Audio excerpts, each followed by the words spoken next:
Seria justo dizer que existem mais mitos sobre as relações de Hitler com seus generais e almirantes do que qualquer outro aspecto da Segunda Guerra Mundial.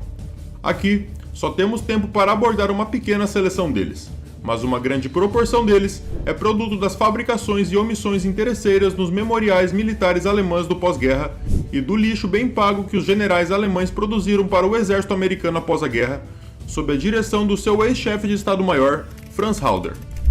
Já foi mencionado o fato de que o clima era idêntico em ambos os lados da frente oriental. Isso também era geralmente verdade para as distâncias envolvidas, para o estado das estradas e para o problema da diferença nas larguras nas linhas férreas entre o padrão europeu e o russo. Se acreditamos no que os memorialistas militares escreveram, um grande problema era a incapacidade dos seus autores de obter permissão de Hitler para grandes recuos quando eles consideravam isso necessário. Pode ter havido alguns casos reais disso, mas como generalização, isso não se sustenta sobre escrutínio. Os líderes militares da Alemanha eram certamente competentes no nível tático, mas dificilmente além disso. Em aproximadamente o mesmo número de meses de combate sérios, de uma população apenas um pouco maior, eles tiveram quase 3 vezes mais dos seus soldados mortos do que na Primeira Guerra Mundial, e assinaram mais de 100 vezes o número de sentenças de morte para os seus próprios oficiais e soldados. Com sua condução de uma guerra de aniquilação no leste, eles conseguiram a extraordinária realização de transformar Stalin, de um ditador sangrento e odiado, em um benigno defensor do seu povo de um destino muito pior do que qualquer outra coisa que tivessem experimentado. De acordo com as próprias cifras militares alemãs, eles supervisionaram o assassinato ou morte por fome e doenças de uma média de 10 mil prisioneiros de guerra por dia, 7 vezes por semana, nos primeiros 7 meses da guerra no leste. Um registro sem paralelo na história. Observe que essa cifra de mais de 2 milhões de mortes não inclui os mais de 1 milhão de civis soviéticos mortos nos mesmos meses. Todos esses horrores ocorreram à vista dos sobreviventes militares e civis e foram rapidamente conhecidos em seu esboço geral em todas as partes não ocupadas da União Soviética. Não é de surpreender que o povo tenha se unido ao regime, suportando privações intermináveis e conseguido esmagar o exército que trouxe apenas a morte consigo. Nessas circunstâncias, não deve ser surpresa que a adesão dos Estados Unidos ao homem que liderou de maneira incompetente a inteligência alemã durante a guerra no fronte oriental de 41 até 45, o general Reinhard Gehlen, resultou em uma organização de inteligência financiada por Washington e posteriormente por Bonn, mas em grande parte operada a partir de Moscou, à medida que ele recrutava agentes soviéticos e outros com históricos criminosos que os tornavam candidatos óbvios para a chantagem. Pode ser que a fabricação de contos de fadas pelos líderes militares da Alemanha, destinada a enganar a posteridade, tenha sido causada por 3 experiências que eles compartilhavam. Seus antecessores na Primeira Guerra Mundial haviam obscurecido a sua própria responsabilidade pela derrota, inventando a lenda de punhalada nas costas.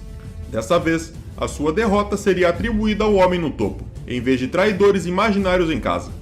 Um segundo elemento pode ter sido o seu reconhecimento do fato embaraçoso de que todos eles haviam aceitado os subornos secretos enormes do seu amado líder.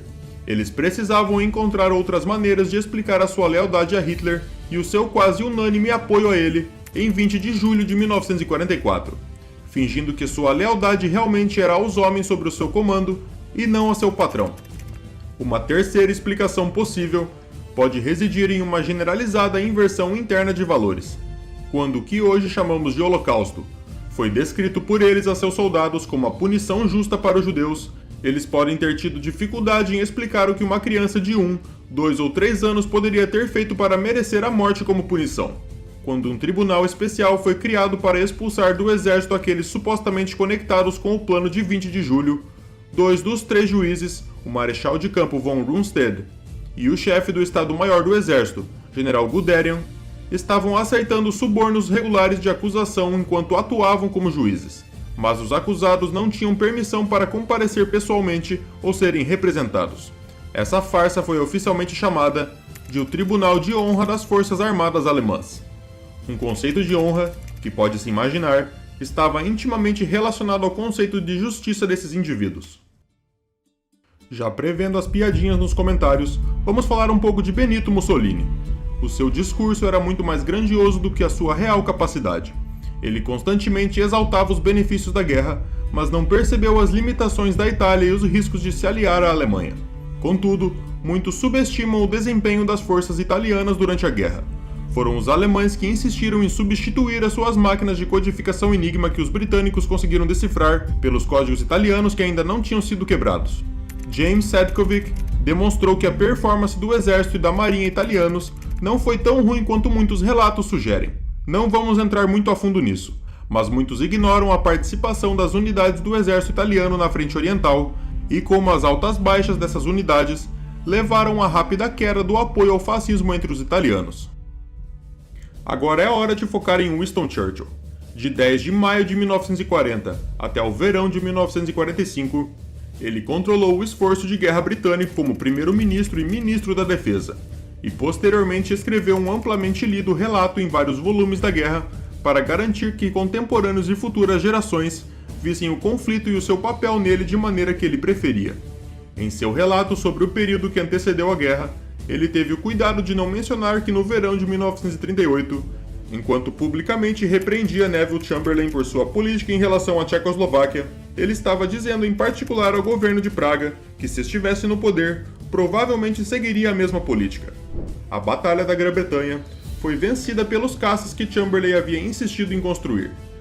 Talvez isso tenha alguma conexão com o fato de essa ser a única batalha importante da guerra, após a qual o líder militar vitorioso, o Marechal-Chefe Downing, foi dispensado. Em sua influente narrativa histórica, Churchill enfatizou um ponto que se tornou um dos principais mitos da guerra. Ele afirmou que se opôs a grandes concessões à União Soviética em relação à política sobre essa questão do presidente Franklin Roosevelt. Esse mito merece uma análise cuidadosa. Dois importantes problemas nos quais as posições contemporâneas bem documentadas dos dois líderes diferem podem servir como exemplos das suas visões contrastantes. No verão de 1940, a União Soviética anexou os 3 estados bálticos, tendo anteriormente obrigado a permitir que as forças soviéticas fossem estacionadas neles. Enquanto Churchill queria estender o reconhecimento de jure a essa anexação, Roosevelt se opôs a qualquer movimento nesse sentido. Por meio de uma forte pressão, ele impediu o governo britânico de dar esse passo. No verão de 1941, a questão surgiu novamente nas negociações para uma aliança entre a Grã-Bretanha e a União Soviética após a invasão alemã dessa última. Churchill novamente queria ceder à demanda soviética de reconhecimento formal de anexação, e Roosevelt, mais uma vez, por meio de uma pressão maciça, obrigou o governo britânico a abster-se de ceder esse ponto. Do ponto de vista de Churchill, isso parecia ser uma maneira barata, primeiro de tentar afastar os soviéticos da sua aliança com a Alemanha e, mais tarde, de satisfazer um novo e altamente importante aliado. Vamos agora analisar a perspectiva de Roosevelt em relação ao desaparecimento forçado de países independentes, que não era mais aceitável quando realizado pelos soviéticos do que quando implementado pelos alemães. Outro exemplo envolve as zonas de ocupação propostas na Alemanha após a derrota do país. Churchill estava muito preocupado com a possibilidade de Stalin ordenar que o Exército Vermelho parasse quando chegasse à fronteira de junho de 1941 da Alemanha e dizer às potências ocidentais que era a vez delas fazerem o restante do combate. Para evitar isso, Churchill fez com que seu governo preparasse uma divisão zonal que colocava Berlim, que de qualquer forma seria governada em conjunto, no interior da zona soviética. Isso daria aos soviéticos um incentivo para avançar até encontrar os seus aliados na Europa Central. E esse plano foi imediatamente aceito pelos soviéticos. Roosevelt, por outro lado, queria uma divisão em zonas que se encontrassem em Berlim. Ele estava preocupado com o acesso direto à zona de ocupação americana e originalmente queria que os Estados Unidos tivessem a zona noroeste. Ele concordou com a zona sul apenas após os britânicos cederem um enclave no porto de Bremen. Se analisarmos as posições relativas de Churchill e Roosevelt em 1943 e 1944, poderemos entender melhor as suas políticas na época e a reversão de Churchill em sua narrativa histórica posterior. Naquela época, Churchill liderava um país que havia esgotado seus recursos humanos e financeiros, estava praticamente certo de ficar mais fraco no futuro e, portanto, poderia fazer as concessões necessárias mais cedo, em vez de ser obrigado a fazer concessões maiores em uma posição ainda mais fraca posteriormente. Roosevelt, por outro lado, liderava um país que ainda estava mobilizando seus recursos, provavelmente se tornaria mais forte com o tempo e, portanto, faria bem em adiar concessões se possível e fazê-las mais tarde quando a posição do país fosse mais forte. Ambos reconheciam um papel essencial da União Soviética na guerra e estavam igualmente preocupados que ela pudesse ser derrotada ou chegar a um acordo de paz com a Alemanha. Trabalharam arduamente para desenvolver e manter relações decentes com um aliado difícil, mas havia limites para as concessões que fariam. Ao contrário de Roosevelt, que morreu antes do fim da guerra, Churchill continuou ativo na política britânica após a sua derrota eleitoral em julho de 1945. Portanto, em suas memórias escritas em parte quando era líder da oposição e em parte quando estava de volta ao poder, ele poderia moldar o passado de acordo com suas preferências. De forma irônica, em relação à questão das zonas, ele se aproximou mais do conceito de Roosevelt na primavera de 1945, mas até então tudo já estava sido resolvido com acordos assinados. É importante considerar as implicações de uma extensão da estratégia preferida de Churchill de continuar enfatizando o teatro do Mediterrâneo. Stalin estava certo quando disse a Churchill, em Teherã, que os exércitos aliados na Itália eventualmente encontrariam montanhas elevadas. Uma invasão dos Balcãs teria eliminado a necessidade de uma invasão pelo Canal da Mancha. As mesmas unidades não poderiam ser empregadas no noroeste e no sudeste da Europa ao mesmo tempo. Lutando sobre as montanhas daquela região, eles poderiam ter alcançado a Romênia e a Hungria no momento em que o Exército Vermelho ocupou toda a Alemanha. Nunca ficou claro porque uma cortina de ferro que se estendesse de leste a oeste ao longo dos Pirineus, Alpes e montanhas dos Cárpatos teria sido melhor para a Grã-Bretanha e os Estados Unidos na era do pós-guerra do que uma que se estendesse de norte a sul, do Báltico ao Adriático. A realidade era que a insistência desse país em uma invasão através do Canal da Mancha significava que, embora os soviéticos fizessem a maior parte da luta, os aliados ocidentais se reuniram nas partes economicamente mais avançadas do continente. Em qualquer caso, quer o esforço principal dos Estados Unidos e Grã-Bretanha estivesse no noroeste ou no sudeste da Europa, a Polônia acabaria sob controle alemão se os alemães vencessem ou sob o controle soviético se os aliados vencessem. Contrariamente a outro mito pós-guerra, nem britânicos nem americanos colocaram a Polônia na Europa Oriental entre a Alemanha e a União Soviética. Na Conferência de Yalta, o Exército Vermelho já estava controlando a Polônia e nem Churchill nem Roosevelt estavam em posição de mudar esse fato. Isso foi de fato terrivelmente infeliz para os poloneses, mas a culpa por isso não deve recair sobre nenhum dos dois líderes ocidentais, mas sim na recusa dos alemães em aceitar o conceito de uma Polônia independente até que um exército russo chegasse a Berlim pela segunda vez. Podemos debater sobre os esforços que tanto Churchill quanto Roosevelt fizeram para ajudar a Polônia em suas negociações com o governo no exílio polonês e ao argumentar com Stalin sobre as fronteiras do país, mas nenhum deles deve ser responsabilizado pelo triste destino da Polônia. Agora é a hora de discutir o papel de Stalin. Há uma crença generalizada de que Stalin era extremamente astuto. Isso pode ter sido verdade quando se tratava da situação interna, onde ele não apenas se infiltrou no poder, mas também conseguiu fazer com que todos os oponentes concebíveis e imaginários fossem mortos, enviados para o Gulag ou banidos para posições insignificantes. No entanto, em assuntos externos, ele estava tão prejudicado quanto Hitler por sua crença no absurdo que proferia. Porque ele acreditava seriamente que a Alemanha queria colônias, mercados e investimento das potências ocidentais, nunca lhe ocorreu que o principal interesse de Hitler era a aquisição de terras para assentamento agrícola na União Soviética. Apesar dos fortes conselhos de Roosevelt em contrário, Stalin optou por um acordo com a Alemanha em 1939 e ajudou aquele país a expulsar os aliados do continente, primeiro no norte, depois no oeste e depois no sul. Ele nunca parou de culpar os outros em vez de si mesmo pela situação subsequente de enfrentar a Alemanha sozinho no continente no leste. Agora sabemos que a inteligência soviética forneceu a ele uma cópia da ordem básica alemã para a invasão da União Soviética alguns dias após a sua distribuição inicial em dezembro de 40, quando um pouco depois os Estados Unidos adquiriram um resumo dessa ordem através de um oponente alemão de Hitler, e Roosevelt fez com que o subsecretário de Estado Sumner Welles o entregasse ao embaixador soviético em Washington em fevereiro de 41. Stalin não viu isso como uma confirmação do que a sua própria inteligência havia adquirido. Em vez disso, ele jogou no lixo como uma provocação. Quando os alemães invadiram a União Soviética em junho de 1941, todas as informações disponíveis para Stalin apontavam para o peso do avanço alemão na parte central da frente. Ele insistiu que o Exército Vermelho concentrasse a maior parte das suas forças na parte sul da frente, com resultados desastrosos. Em 42, todas as evidências apontavam para uma grande ofensiva alemã na parte sul da frente.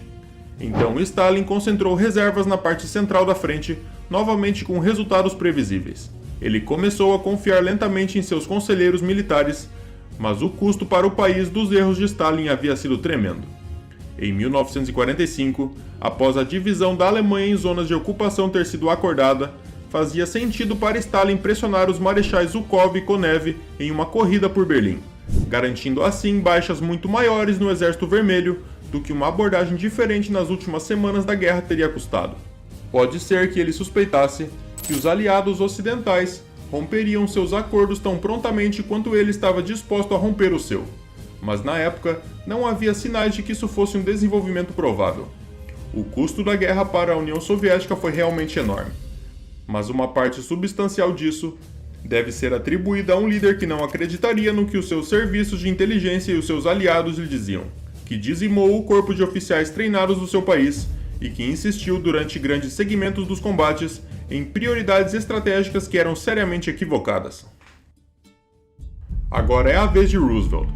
Nesse vídeo anteriormente, já foi abordado um dos mitos sobre o presidente. Agora vamos considerar alguns outros. Os presidentes, como todos os outros, têm apenas 24 horas por dia. As demandas sobre o tempo deles são intensas. E isso levanta a questão de por que o presidente dedicou uma quantidade enorme de tempo às negociações com os japoneses, tanto em conversas pessoais diretas, quanto em discussões com o secretário de Estado Cordell Hull, quando esse se encontraria com o embaixador japonês. Será que isso aconteceu porque apenas Roosevelt não tinha nada para fazer? Não é mais provável que ele estivesse tentando adiar qualquer ataque do Japão até que os seus líderes pudessem ver por si mesmos que a Alemanha poderia muito bem perder e não vencer a guerra?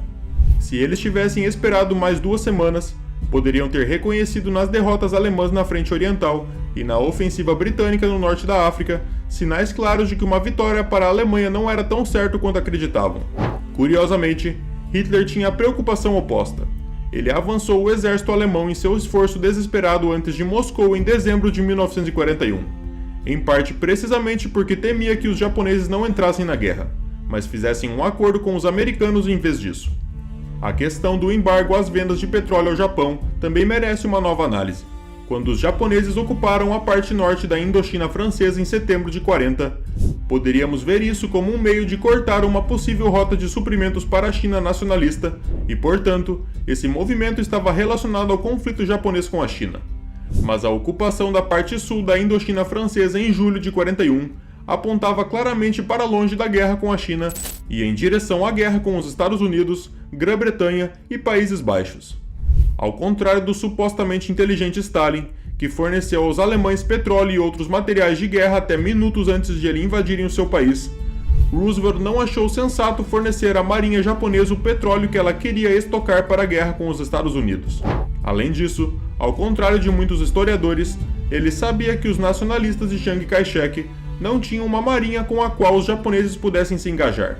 Na fase final das negociações, foi feita a sugestão de que, se os japoneses voltassem à situação do verão, evacuando o sul da Indochina, os Estados Unidos venderiam a eles todo o petróleo que precisavam. Os diplomatas japoneses em Washington foram prontamente instruídos de que não deveriam sob nenhuma circunstância discutir tal ideia. Da perspectiva de Tóquio, a guerra com os Estados Unidos, Grã-Bretanha e Países Baixos era claramente preferível. A determinação única nesse sentido pode ajudar a explicar por que ninguém no governo japonês pensou que, se conquistassem as terras para as quais já estavam imprimindo a moeda de ocupação, não haveria como transferir os poços de petróleo, plantações de borracha e minas de estanho do Sudeste Asiático para as ilhas japonesas. Mas essa é uma outra história. Existe mais um mito sobre a condução da guerra pelos americanos durante a presidência de Roosevelt que merece ser mencionado. Muitas vezes é afirmado, especialmente em livros publicados na Europa, que os americanos agiram apenas quando tinham uma força avassaladora disponível para empregar na operação planejada. Essa afirmação é tão absurda quanto a que foi tratado anteriormente sobre a superioridade material dos aliados como elemento-chave da sua vitória. Certamente, a primeira ofensiva significativa no Teatro do Pacífico, o desembarque em Guadalcanal em agosto de 1942, foi realizada com recursos limitados, e os reforços mínimos disponíveis para ela contribuíram para tornar essa a batalha mais longa da história americana. E não, senhor doutor em Segunda Guerra, esse vídeo não é pró-americano.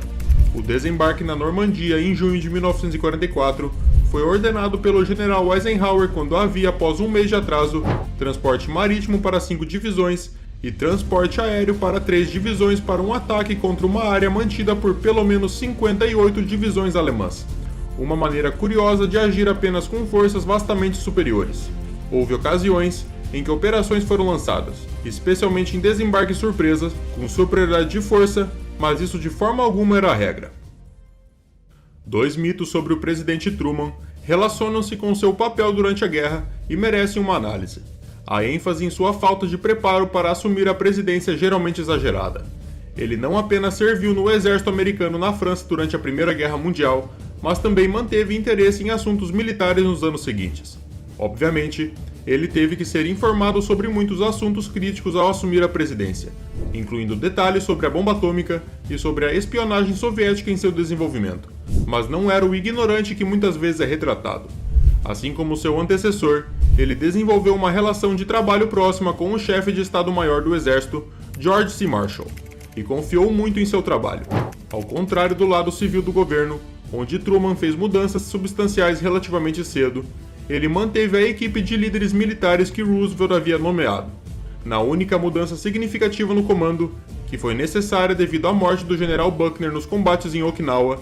Ele prontamente nomeou Joseph Stilwell, conforme recomendação de Marshall, uma escolha que Roosevelt provavelmente teria aceitado, dado sua relutância anterior em remover Stilwell do comando da China, Birmania e Índia. A controvérsia em torno das baixas americanas e aliadas nas invasões planejadas das ilhas japonesas autorizadas por Truman em 1945 merece uma análise mais abrangente. Geralmente, omitimos as prováveis baixas dos chineses, russos, britânicos e outros aliados nessa discussão crítica. Da mesma forma, o planejamento japonês de matar todos os prisioneiros de guerra também é frequentemente ignorado. Além disso, as prováveis baixas do lado japonês, que a liderança japonesa aceitava como inevitável, devem ser consideradas. Inicialmente, estimava-se que haveria 20 milhões de baixas japonesas. No entanto, após o segundo ataque com bomba atômica, os japoneses começaram a considerar outras alternativas, uma vez que perceberam a capacidade americana de lançar mais bombas. É importante mencionar que tanto o governo britânico quanto Stalin concordaram com o uso da bomba atômica antes de serem consultados por Washington. Para entender completamente os objetivos de guerra japoneses, devemos superar a visão simplista de que se limitavam apenas às partes ricas em recursos do Sudeste Asiático. Embora esses recursos fossem desejados pelos japoneses, os seus planos incluíam a Índia, Alasca, Nova Zelândia e até mesmo Cuba, sugerindo um programa de anexações muito mais ambicioso. Isso lança uma luz diferente sobre a ambição japonesa na guerra e nos faz questionar como Fidel Castro teria reagido à inclusão de Cuba na esfera de co-prosperidade da Grande Ásia Oriental. O almirante Yamamoto, frequentemente elogiado, merece uma análise mais crítica. A sua insistência no ataque a Pearl Harbor, em substituição ao plano anterior ao alto comando naval japonês, demonstrou falta de consideração estratégica. Além disso, o ataque a navios ancorados em porto em um domingo garantia que a maioria da população estivesse de folga, resultando na sobrevivência de muitos membros da tripulação dos navios atacados. Isso teve um impacto significativo na recuperação e eficácia da Marinha Americana nos anos seguintes. A insistência inflexível de Yamamoto em seu plano levanta questões sobre a sua capacidade de análise objetiva. Ele também tinha uma tendência a criar planos de batalha extremamente complicados, transmitindo essa tendência aos seus sucessores. Sua influência nos conceitos de planejamento naval japonês persistiu mesmo após a sua morte. Portanto, é importante reavaliar o impacto das suas decisões no curso da guerra. E por fim, o esforço de guerra chinês sobre Chiang Kai-shek merece reconhecimento. Apesar dos problemas internos e da corrupção em seu regime, ele conseguiu manter grande parte do seu país unido contra um inimigo melhor armado por muitos anos. A insistência dos japoneses em lutar contra os chineses pavimentou o caminho para o triunfo de Mao. Embora o resultado final seja questionável em termos de benefício para o povo chinês, não podemos ignorar a resiliência e a tenacidade demonstradas por Chiang Kai-shek durante esse período crítico da história. Existe um mito final que merece revisão, relacionado a um aspecto importante da forma como os dois lados realmente lutaram na guerra no campo de batalha. Há uma tendência em pensar na Segunda Guerra Mundial como uma guerra travada por homens, mulheres e máquinas. Isso está simplesmente errado. Os Estados Unidos utilizaram uma grande variedade de animais, desde cães no Pacífico até mulas na Europa, com os britânicos adicionando elefantes no teatro de operações de Burma. Os exércitos japonês e italiano utilizaram extensivamente o transporte de cavalos. O exército alemão, em específico, era extremamente dependente de cavalos, empregando um total de mais de 3 milhões durante a guerra. Aqui estava outra fonte de atrito entre Hitler e seus generais, em um assunto em que ele estava mais próximo da realidade na frente do que esses últimos.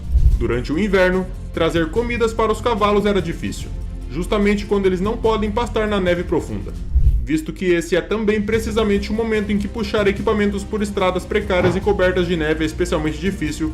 Frequentemente era necessário usar o arreio duplo.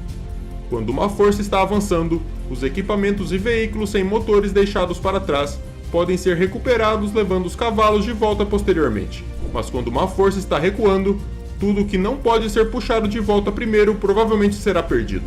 As enormes e praticamente certas perdas de equipamentos valiosos e escassos nessas circunstâncias simplesmente não eram totalmente compreendidas pelos comandantes alemães superiores, a maioria dos quais havia adquirido experiência no combate na frente ocidental da Primeira Guerra Mundial, onde as distâncias eram relativamente curtas. De maneira irônica, foi sua própria dependência de cavalos que contribuiu para a confiança de muitos líderes militares alemães de que eles poderiam esmagar qualquer desembarque aliado no oeste. Eles estimaram corretamente que, devido ao clima no Canal da Mancha, um desembarque ocorreria nos meses de verão. Haveria então bastante grama na França e na Bélgica para os seus cavalos pastarem, mas eles presumiram corretamente que os americanos e britânicos não poderiam ter treinado seus tanques e caminhões para comer grama. A dependência essencialmente total dos aliados ocidentais em equipamentos e transportes motorizados fornecia, portanto, uma grande vantagem para o exército alemão com a sua vasta quantidade de cavalos. Nunca ocorreu aos autoproclamados gênios do lado alemão que isso era um problema conhecido pelos aliados, que decidiram enfrentá-lo desenvolvendo o Pluto, o oleoduto sobre o oceano, para bombear combustível sobre o canal para veículos que eles também sabiam que não podiam comer grama. A rápida perseguição através da França pelos aliados em agosto-setembro de 44 acabou eventualmente sendo desacelerada e até interrompida em pontos devido ao problema de combustível. Mas naquele momento, não havia mais dúvidas de que as forças aliadas seriam jogadas de volta para o canal. O Exército Vermelho também dependeu muito de cavalos durante toda a luta na frente oriental. É verdade que o fornecimento de dezenas de milhares de caminhões pelos Estados Unidos sobre o ato de empréstimo e arrendamento ajudou muito os soviéticos nesse sentido.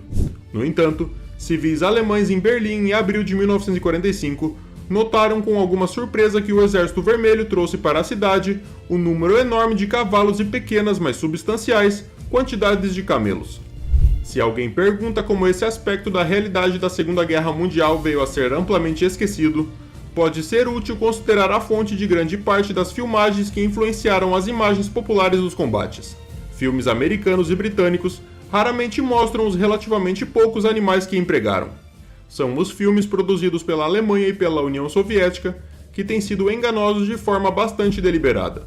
Não era porque os cavalos dos dois exércitos em conflito tivessem tímidos diante das câmeras, mas sim porque ambos os governos preferiam oferecer aos espectadores, noticiários e outras filmagens, uma imagem de uma guerra motorizada moderna. Os cavalos podiam aparecer quando os alemães desfilavam por Paris em 1940 ou na Praça Vermelha no desfile da vitória soviética de 45. Mas o uso extremamente numeroso deles nas frentes e nas áreas próximas durante os combates era geralmente considerado um possível indicador de atraso que era melhor não mostrar na tela. Qualquer que seja a razão, nenhum dos dois enormes exércitos que lutaram na frente principal da Segunda Guerra Mundial poderia ter operado de forma eficaz sem a enorme quantidade de cavalos que em grande parte desapareceram da memória popular. Na memória mantida por um público mais amplo, bem como em segmentos substanciais da comunidade acadêmica, muitos mitos passaram a influenciar as percepções da maior guerra que temos conhecimento. E é sempre bom revisarmos certos conceitos para que não tenhamos uma visão distorcida do que realmente ocorreu naquele período. Se você acredita que esse vídeo tenha lhe agregado historicamente e quer apoiar ainda mais o nosso trabalho aqui no YouTube, considere apoiar o nosso trabalho com apenas R$10. Pode ter certeza que isso vai ajudar muito nesse projeto. Que Deus abençoe a todos vocês e até breve.